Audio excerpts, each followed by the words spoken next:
The champagne glass in my father's hand caught the afternoon light as he raised it high, his eyes glistening with tears of joy while making a toast to my sister Madison's unborn baby. The problem wasn't his emotion or even the beautiful speech about finally becoming a grandfather. The problem was the 7-month-old baby girl in my arms, his actual first grandchild, Isabella, who he'd never even met. I'm Olivia Ortiz, 32 years old, standing in my sister's perfectly manicured backyard in suburban Connecticut, watching my father give the grandfather speech I dreamed of hearing 7 months ago. The same father who taught me to ride a bike, who called me his little princess until Madison was born when I was 5, and then somehow I became invisible. My husband Carlos stood beside me, his jaw clenched so tight I worried he'd crack a tooth. He'd watched this favoritism play out for the 8 years we'd been together. But today was different. Today, our daughter was being erased in real time. Madison, resplendent in her designer maternity dress that cost more than our monthly mortgage, kept shooting me these little smirks between her fake tears of joy. She knew exactly what she was doing. The pattern wasn't new. When we were kids, Madison got the car for her 16th birthday, while I got a heartfelt card about learning the value of working. She got her college fully paid while I took out student loans that I'm still paying off. Her wedding looked like something from a luxury magazine with Dad spending $40,000, while Carlos and I had a backyard ceremony with a potluck dinner that Dad called charmingly modest. But this was different. This wasn't about money or things. This was about my daughter's existence. Dad was really warming up to his speech now, talking about how he'd waited so long for this moment, how he'd been collecting toys and books for his future grandchild, how Madison had made his dreams come true. The crowd of about 50 relatives and friends was eating it up, dabbing at their eyes, while Madison's husband Derek filmed everything for their social media. Madison had always been good at production value. The thing that hurt most was the nursery he described setting up in his house. The same nursery I'd tried to tell him about when Isabella was born. But somehow he'd always been busy when I called, always had something urgent when I tried to visit, always promised we'd get together soon. Now I understood why.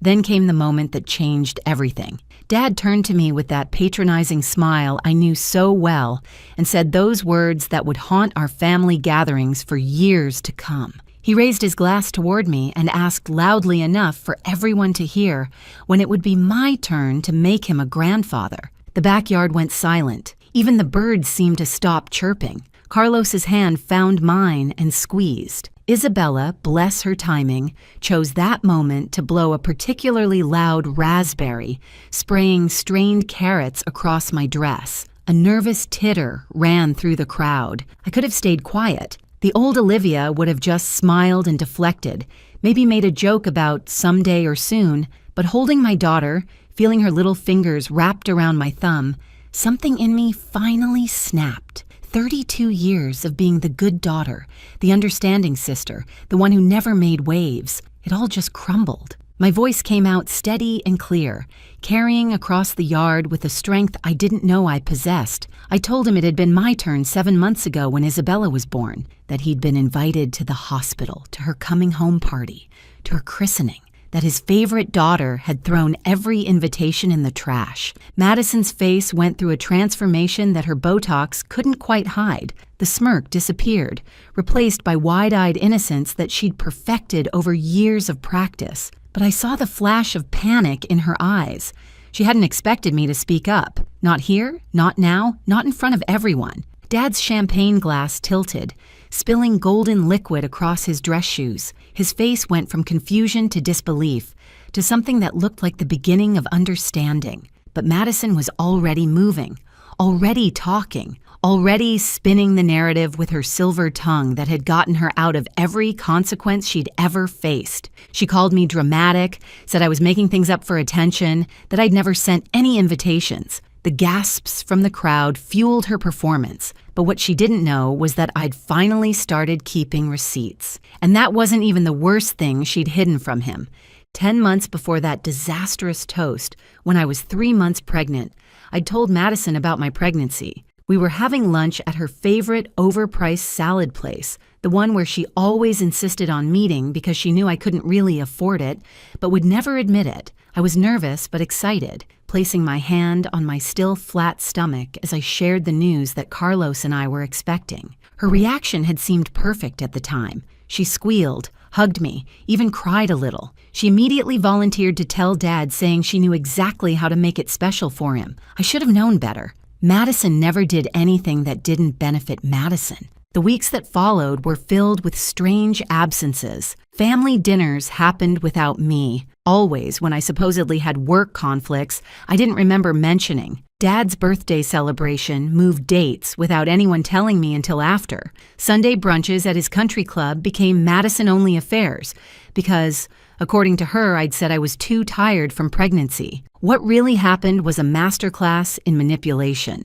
Madison told our relatives I was going through a difficult phase, that the pregnancy was making me antisocial, that I'd asked for space. She painted herself as the concerned sister, desperately trying to include me while respecting my wishes for distance. Our Aunt Helen later told me Madison would lower her voice conspiratorially and mention how worried she was about my mental state. The baby shower planning started when I was 5 months along. Madison insisted on organizing everything, said it was her gift to me.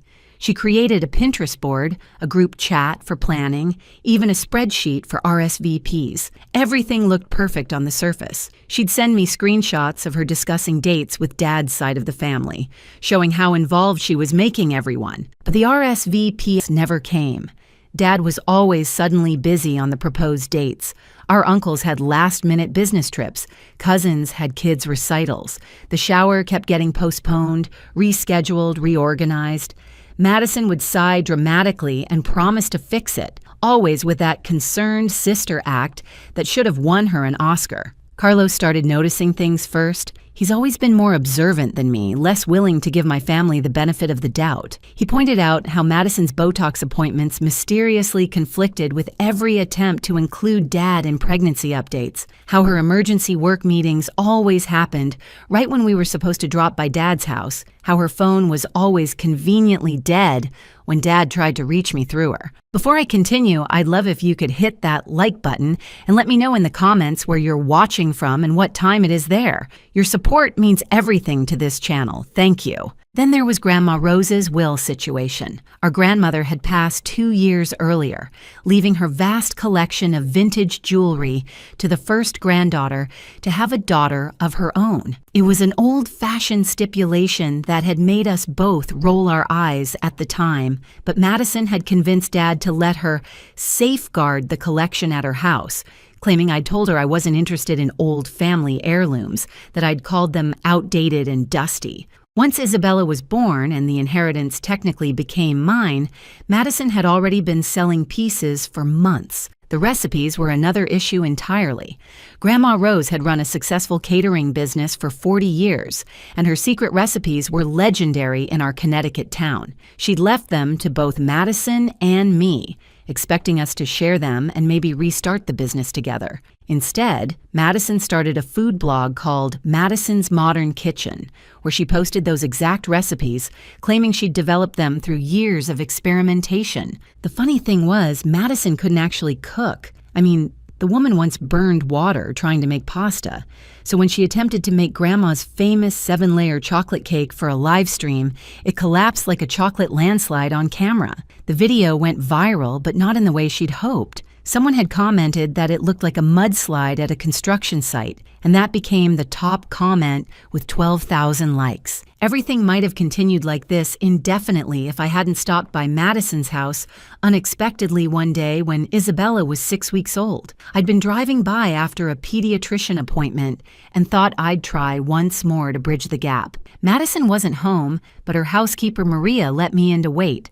Maria had always liked me better, probably because I actually knew her children's names. While waiting, I noticed Madison's trash can was overflowing in her home office. Being the helpful sister I'd always tried to be, I went to compress it down. That's when I saw it. Right on top, barely crumpled, was the invitation to Isabella's coming home party.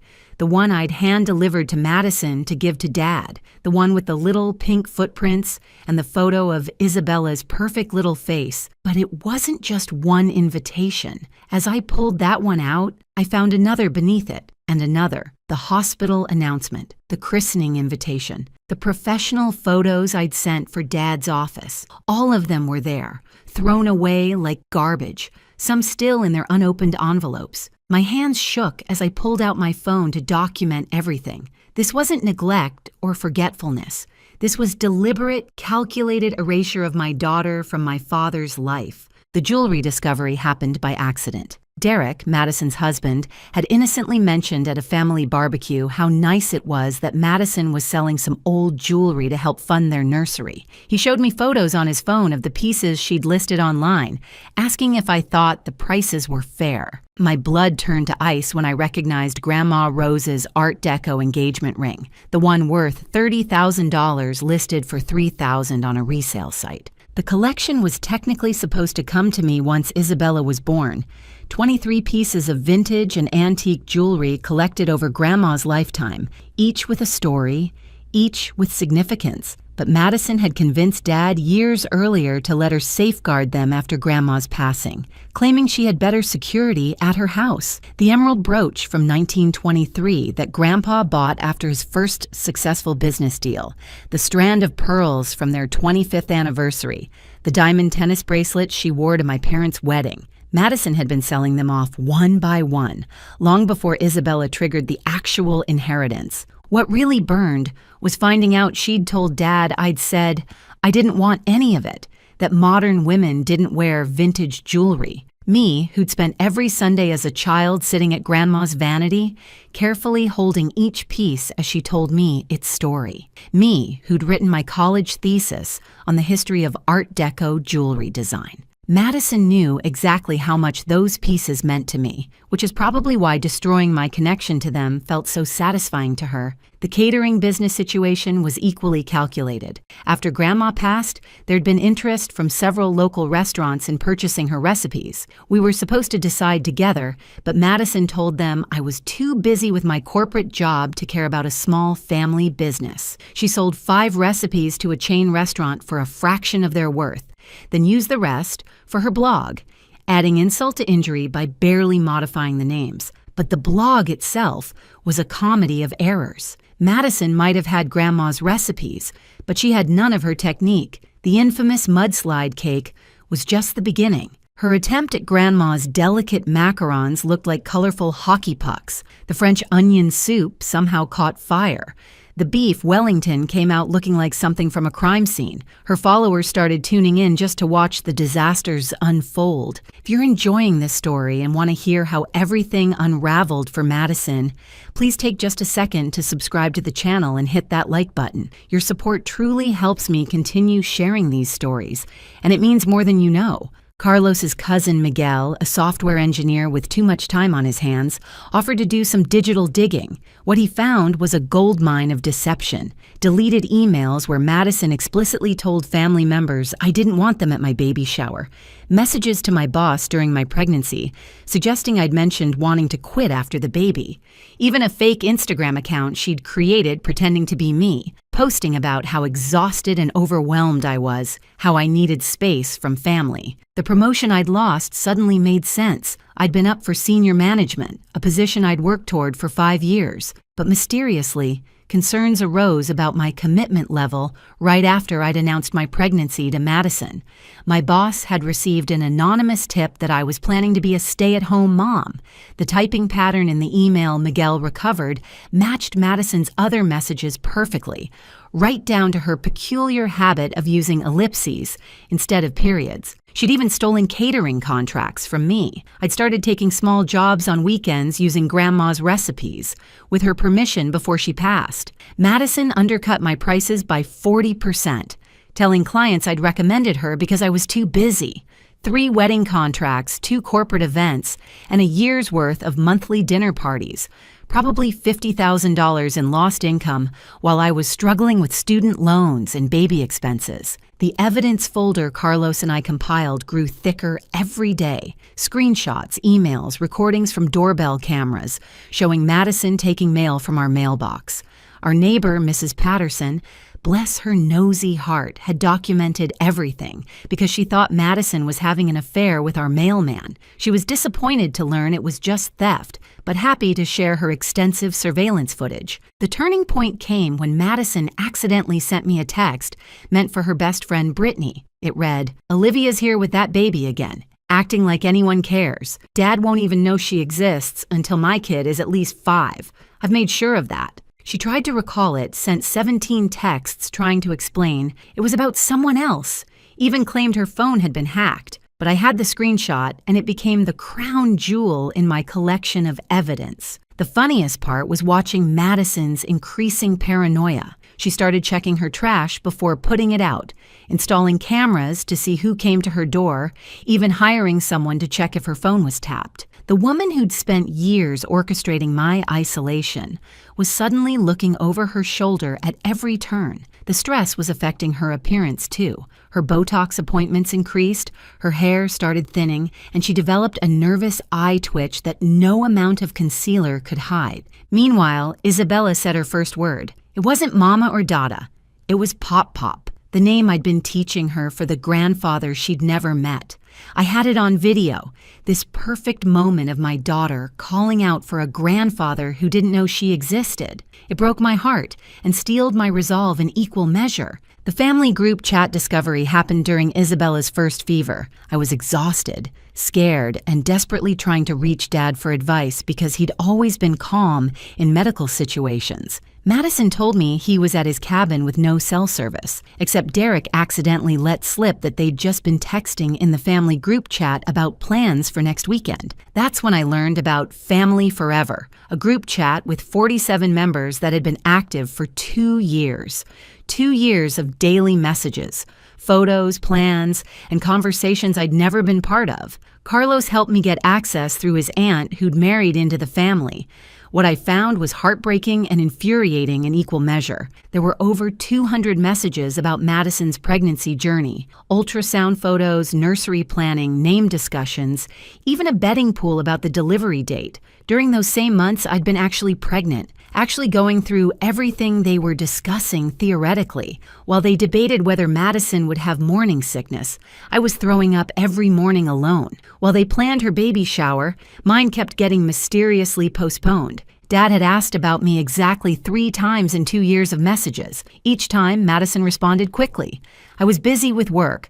I was going through something personal. I'd asked for space. I preferred to keep my distance. The family had created an entire narrative about me being cold, career-obsessed, and disconnected. My Uncle Tony had even written that he was proud of Madison for trying so hard with her difficult sister. The promotion sabotage went deeper than just one email. Madison had created an entire campaign over 6 months. She befriended someone in my company's HR department through a yoga class. She volunteered to help with our company's charity auction, getting FaceTime with senior management. All of it positioned her to plant seeds of doubt about my commitment while appearing to be the supportive sister. She told my boss she was concerned about me, that I'd confided I felt overwhelmed, that I'd mentioned maybe the promotion was too much with a baby coming. She did it all with that perfect Madison smile, the one that made people want to protect her, to take her side. My boss thought she was being helpful when she suggested I might want to reconsider the timing of taking on more responsibility. The catering business sabotage was equally methodical.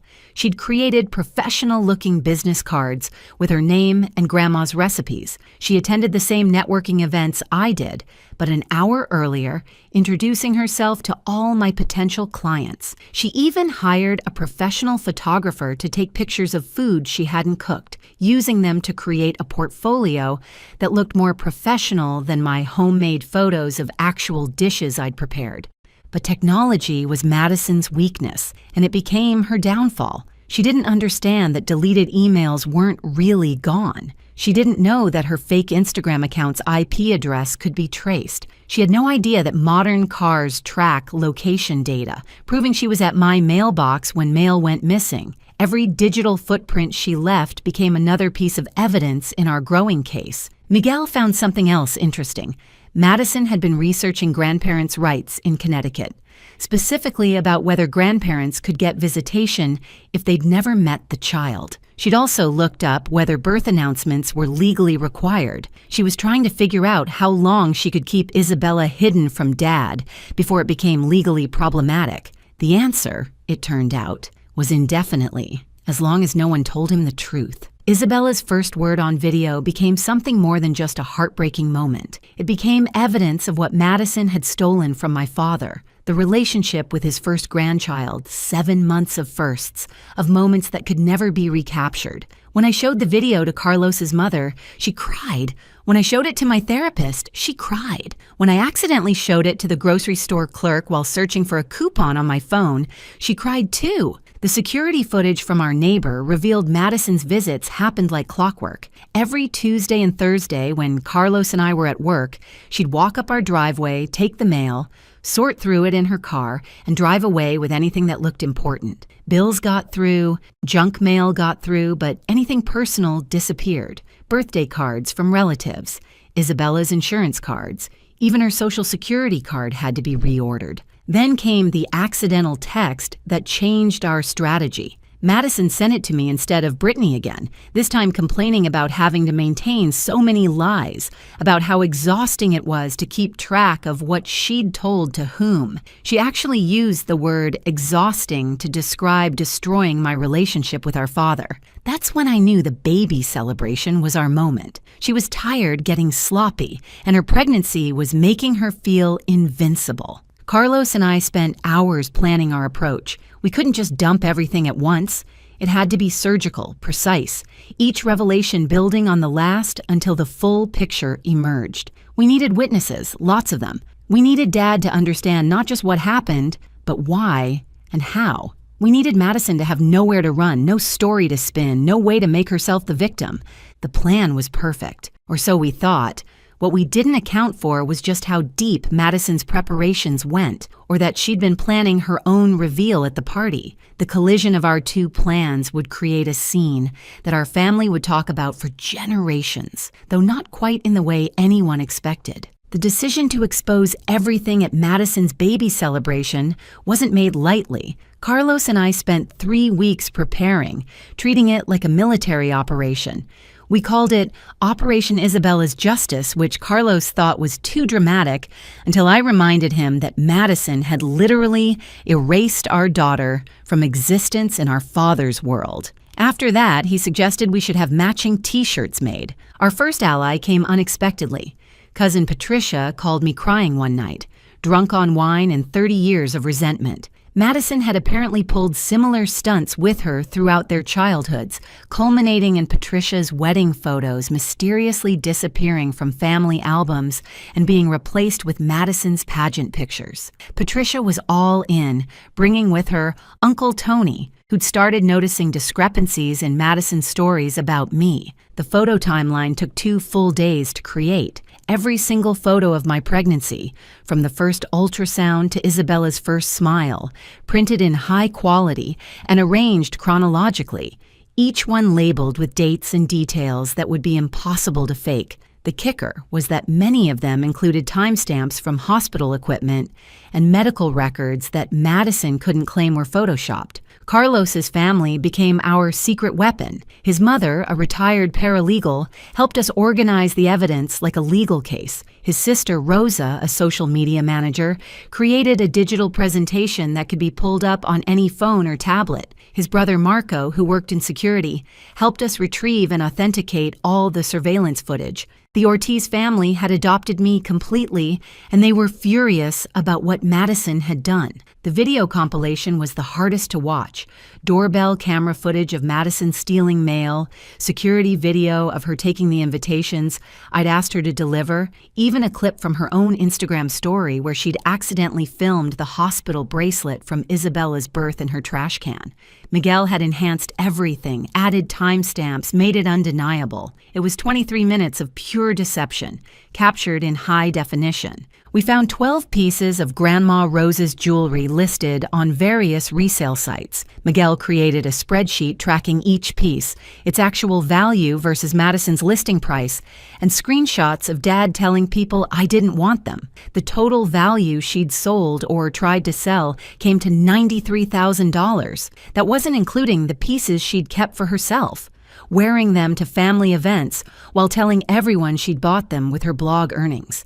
The stolen recipes were documented meticulously. We had Grandma's original handwritten cards, photos of them in Madison's possession from her own social media, and side-by-side comparisons with her blog posts. The best part was a video Grandma had made 2 years before her death, explicitly stating the recipes were for both her granddaughters to share equally. Madison didn't know that video existed. Nobody did, until I found it on an old tablet in Grandma's things that Dad had asked me to go through. Practice runs were essential. Patricia pretended to be Madison, trying every possible deflection and excuse we could imagine. Uncle Tony played Dad, going through cycles of disbelief, anger, and disappointment. We rehearsed until our presentation was bulletproof, until every possible objection had an answer. Every potential escape route was blocked. It was exhausting. But Isabella deserved nothing less than complete vindication. The christening gown was our secret weapon. Grandma Rose's own christening gown from 1935, handmade Irish lace, passed down through 4 generations. Madison had told Dad it was lost in a flood that never happened, but I'd had it all along, carefully preserved, waiting for my daughter. Isabella would wear it to the party, a visual reminder of the heritage Madison had tried to steal. Carlos's cousin Rosa created a backup plan. If Madison somehow managed to spin the narrative, or if Dad didn't believe us, we'd go nuclear. Everything would be posted online. Every piece of evidence, every screenshot, every video. Madison lived for her online reputation. The threat of total exposure would be our insurance policy. We wouldn't even have to mention it. Just knowing we had that option gave us confidence. The humor in our planning came from unexpected places. Marco suggested we hire a mariachi band to play after the revelation, joking that nothing says, "You've been exposed," like sudden trumpets. Rosa wanted to create a bingo card for family members to mark off Madison's predicted excuses. Patricia actually did make one, with squares like, "I was protecting everyone," and "Olivia's exaggerating," and "hormones made me do it." She distributed them discreetly to trusted family members. 3 nights before the party, I couldn't sleep. Isabella was cutting a tooth. Carlos was stress-eating his way through our entire pantry, and I kept second-guessing everything.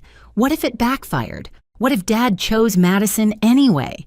What if destroying Madison's image destroyed our entire family? But then I looked at Isabella, at this perfect little person who deserved to know her grandfather, and I knew we had no choice. The morning of the party arrived gray and humid, like the universe was setting the stage for drama. Madison had texted me 3 times to make sure I was coming, each message dripping with fake sweetness. She wanted me there to see Dad fawn over her pregnancy while ignoring my actual child. What she didn't know was that 47 other people were coming specifically to support Isabella and me, all secretly informed by Patricia's midnight phone calls. The party was Madison's typical overdone affair. Pink and gold everything. A candy bar that cost more than most people's monthly groceries, a professional photographer, and even a videographer to capture what she thought would be her perfect day. The irony of her hiring someone to document her own downfall was not lost on me. Carlos whispered that we should ask for a copy later. When Dad asked when it would be my turn and I delivered that practice line about 7 months ago, the silence was deafening. Madison's laugh, high and forced, tried to break the tension. She actually said I was making a joke, that everyone knew I was childless by choice, focused on my career. That's when Isabella, my perfect daughter with impeccable timing, reached out and grabbed Dad's tie, looking him directly in the eyes and said clear as day, "Pop, pop." Dad's face went through a transformation I'll never forget. Confusion, recognition, realization, and then something that looked like physical pain. He reached out instinctively toward Isabella, then pulled back, looking at Madison for explanation. She was already talking, already spinning, saying I'd obviously coached the baby, that this was some sick joke, that I was trying to ruin her special day with lies. That's when Patricia stepped forward with the photo album, not dramatically, just walked over and placed it in Dad's hands, saying she thought he might want to see what he'd missed. The first photo was from the hospital, me holding Isabella minutes after birth, the whiteboard behind us clearly showing the date and time. 7 months and 3 days ago. While Dad looked at it, Uncle Tony pulled up the digital presentation on the outdoor TV Madison had rented for the party. The video started playing automatically, Madison's voice clear as day, from a doorbell camera. Dad doesn't need to know about Olivia's baby yet, let me have this first. The crowd gasped. Madison grabbed for the remote, but Marco had already disabled it. The video continued, showing her taking mail, throwing away invitations, telling relatives I was unstable. Her own words, her own voice, her own face clearly visible in every frame. Derek, Madison's husband, was standing frozen with his mouth open, looking between the screen and his wife like he'd never seen her before, which, in a way, he hadn't. Madison had been careful to keep him out of most of her schemes, probably knowing his genuine niceness would have been a liability. When the jewelry spreadsheet appeared on screen, showing pieces he thought Madison had inherited legitimately, he actually sat down hard on a decorative hay bale. Madison tried everything in her arsenal. She cried, but the Botox made it look insincere. She claimed the videos were deep fakes, but Miguel had included authentication certificates. She said I'd stolen from her first, but couldn't specify what. She even tried fainting, but Patricia's teenage daughter loudly said, "Oh my God, she's doing the thing from TikTok," and everyone realized it was fake. Madison's eyes snapped open in frustration, completely giving herself away. Dad hadn't said a word. He was still looking through the album, his hands shaking. When he got to the video still of Isabella's first word, with the caption explaining what she was saying, he made a sound I'd never heard from him before. Something between a sob and a roar. He looked at Madison with an expression that made everyone step back, then at me with such devastation that I almost felt bad for him. Almost. The food blog revelation came next. Grandma's video played on the screen, her warm voice filling the yard as she explained how she wanted both her granddaughters to share her recipes, to maybe restart the business together, to carry on her legacy with love. Then Miguel's side-by-side comparison showed Madison's blog posts, word for word stolen, even down to Grandma's little notes about adjusting for altitude or humidity. Someone in the crowd, I think it was one of Madison's mommy blogger friends, actually laughed when the mudslide cake disaster video played, then caught herself and tried to look serious, but the damage was done. Others started chuckling too, remembering all of Madison's cooking failures while she claimed to be developing these recipes herself. The woman who couldn't make box mac and cheese had been pretending to be a culinary genius with stolen recipes she couldn't even execute. Madison's final attempt at control was to announce she was in labor, sudden, dramatic, clutching her stomach. But Aunt Helen, who'd been an obstetrics nurse for 30 years, walked over, took one look at her, and announced to everyone that Madison was barely 7 months pregnant and showing no signs of distress besides embarrassment. She suggested Madison might want to sit down and stop making things worse for herself. That's when Dad finally spoke. His voice was quiet, controlled, and absolutely terrifying. He asked Madison one simple question. Why? Madison's answer to Dad's question revealed everything about who she really was. She said I'd always been his favorite before she was born, that I'd had 5 years of being the only one, that it wasn't fair. She actually stood there, caught in 47 lies, and tried to make herself the victim. She said I was prettier, smarter, that Grandma loved me more, that everything came easy to me while she had to fight for attention. The crowd's reaction was visceral. These people had watched me work 3 jobs to pay for college, while Madison got a free ride. They'd seen me nurse Grandma through her final months, while Madison was too busy with her influencer parties. They knew the truth, and Madison's attempt at revisionist history was falling on deaf ears. Someone actually said, "Are you serious right now?" loud enough for everyone to hear. Derek found his voice and asked about the jewelry. Madison tried to say she was saving it for their baby, but Rosa had already pulled up the online listings on her phone, showing them to Derek. The dates proved Madison had been selling them long before she was even pregnant. Derek's face went from confused to hurt to angry in about 3 seconds. He asked her what else she'd lied about, and Madison's silence was deafening. The catering clients started making themselves known. 3 were at the party, invited by Madison for networking. They all wanted to know if the recipes were really stolen. When they found out the truth, one immediately called her lawyer. Another announced she was canceling her contract, effective immediately. The third, a woman who'd been friends with Grandma Rose, actually started crying and apologizing to me for not knowing. Dad walked over to me slowly, like he was afraid I might run. He asked to hold Isabella, and when I placed her in his arms, she immediately grabbed his nose and giggled. He broke down completely. This 6'2" former Marine, sobbing while holding his granddaughter for the first time. He whispered apologies into her hair, promised to make up for lost time, told her about all the things they'd do together. The photographer, bless his professional heart, captured every second. Madison's friends started leaving, just quietly gathering their things and walking out. Her mommy blog followers were live streaming everything, and the comments were brutal. Someone had already created a hashtag, #Madison Meltdown. Her carefully curated image was crumbling in real time, broadcast to thousands of people who'd thought she was the perfect sister, daughter, and soon-to-be mother. Patricia's bingo card was completely filled. Madison had hit every single predicted excuse, plus some we hadn't thought of. She blamed hormones, claimed I'd poisoned everyone against her, said the family had always been jealous of her success, even suggested this was all an elaborate prank for content. Each excuse made things worse, digging her hole deeper. Patricia's daughter held up the completed card and shouted, "Bingo!" which broke the remaining tension as people actually started laughing. Uncle Tony revealed he'd been suspicious for months. He'd hired a private investigator after noticing discrepancies in Madison's stories. The PI had documented 16 instances of Madison lying about my whereabouts or availability. He had photos of her at my mailbox, records of her calling my workplace, even evidence that she'd tried to access my medical records illegally. He'd been waiting for me to come forward, not wanting to interfere if I wasn't ready. The legal implications started hitting Madison all at once. Theft of mail was a federal offense. Fraud regarding the jewelry was criminal. The stolen recipes and contracts constituted business interference. Someone mentioned that her actions regarding Isabella could be considered custodial interference since she'd prevented a grandfather from knowing his grandchild existed. Madison's face went from red to white as she realized this wasn't just family drama anymore. Derek asked for his mother's ring back.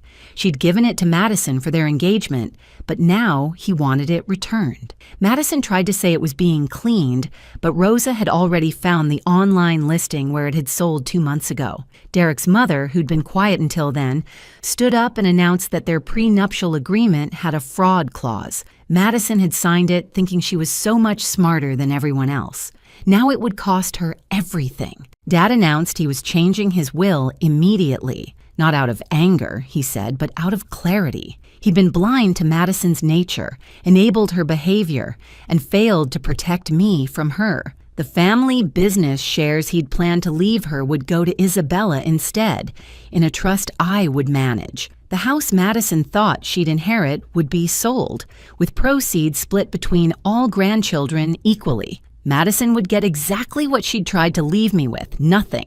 Madison's final attempt at manipulation was aimed at me. She approached slowly, tears finally managing to fall despite the Botox, and said we were sisters, that blood meant something, that I couldn't really want to destroy her like this. She actually used the phrase, "after everything I've done for you," which caused such an outcry from the crowd that she stepped back. I told her she was right. After everything she'd done, this was exactly what she deserved. 5 months have passed since Madison's baby celebration became her public unmasking. Isabella just celebrated her first birthday with a party that had every single family member in attendance, including some we hadn't seen in years, who came specifically to apologize for believing Madison's lies. Dad arrived 3 hours early to help set up, wearing a t-shirt that said, "Pop Pop's Girl" with Isabella's picture on it. He'd ordered them for the entire family. Madison delivered her son 2 weeks after the disastrous party. Stress-induced early labor, though both she and the baby were fine. Derek filed for divorce the day after the birth, having discovered through the investigation that Madison had opened credit cards in his name and run up $60,000 in debt. He got full custody with Madison having supervised visitation. He says his son won't grow up thinking lying is acceptable. The jewelry recovery was remarkable. Once word spread in the vintage jewelry community about what Madison had done, dealers who'd bought pieces reached out to return them. Most sold them back to us at the price they'd paid Madison, taking the loss rather than profiting from theft. Grandma Rose's complete collection now sits in a safety deposit box, waiting for Isabella and any future cousins to be old enough to appreciate them. Madison's blog imploded spectacularly. The cooking disaster videos went viral as a compilation called "How Not to Cook Your Grandma's Recipes." Food Network actually reached out to me about doing a show about authentic family recipes and their stories. I said yes, with the pilot episode dedicated to Grandma Rose. Madison tried to claim defamation, but truth is an absolute defense. And we had everything documented. The catering business is thriving under my management. I kept my day job but run the business on evenings and weekends with Carlos's help. We hired 2 of Grandma's old employees who came out of retirement just to spite Madison. Our signature dish is now honest apple pie with a tagline about authentic family recipes. Madison sees our van around town constantly, a rolling reminder of what she lost. Dad and Isabella are inseparable. He picks her up every Tuesday and Thursday for adventures, which usually means the park or library, but to him might as well be Disney World. He's documenting everything, making up for lost time with photos and videos. He even started a private Instagram just for family to follow Isabella's growth. Madison isn't invited to follow it. The family dynamics have completely shifted. Patricia and I have become close friends, bonding over shared Madison trauma. Uncle Tony apologized publicly at Thanksgiving for not seeing through the lies sooner. Even Aunt Helen, who'd always favored Madison, admitted she'd been willfully blind to the obvious red flags. The family meetings that used to center around Madison now happen at my house, with Isabella as the unofficial mascot. Madison herself lives in a small apartment on the other side of town. She works at a marketing firm that didn't Google her before hiring, but certainly did after. She's kept the job, but lost the respect. Her social media presence is ghost towns of former glory. The mommy bloggers blacklisted her. The charity boards asked her to resign. The country club revoked her membership after the mail theft became public knowledge. Derek brings their son around for Isabella to meet her cousin. He's a sweet baby who looks nothing like Madison, thankfully taking after Derek's kind eyes and genuine smile. Derek and Carlos have become friends, bonding over their shared experience of Madison's manipulation. They take the kids to the park together while discussing how to ensure the cousins grow up close, despite everything. The legal consequences were mostly civil, not criminal, though the threat remains. Madison had to pay restitution for the jewelry, return the money from the stolen recipes, and compensate me for the lost catering contracts. It wiped out her savings, her blog income, and the secret account she thought nobody knew about. She kept asking how we found out about that one. We didn't tell her Mrs. Patterson saw her at that bank's ATM and mentioned it casually. Dad's relationship with me has transformed completely. He admitted to therapy that he'd favored Madison because she seemed to need him more, while I was always independent. He didn't realize that independence was a survival mechanism, not a choice. Now he texts me every morning, comes for dinner twice a week, and tells everyone who'll listen about his brilliant daughter and perfect granddaughter. It only took 32 years, but I finally have the father I always wanted. The most satisfying moment came last week at the grocery store. Madison was there with her son, and Isabella called out, "Pop, Pop," when she saw a man who looked like Dad. Madison's face crumbled as she realized Isabella talks about her grandfather constantly, that he's a regular part of her life, that the bond Madison tried to prevent is now unbreakable. She left her cart and walked out. The cashier asked if I knew her. I said yes, she used to be someone I knew. The extended family still talks about the party. It's become legend. told and retold at every gathering. Patricia's daughter wrote her college essay about it, titled, "The Day My Family Learned About Consequences." She got into every school she applied to.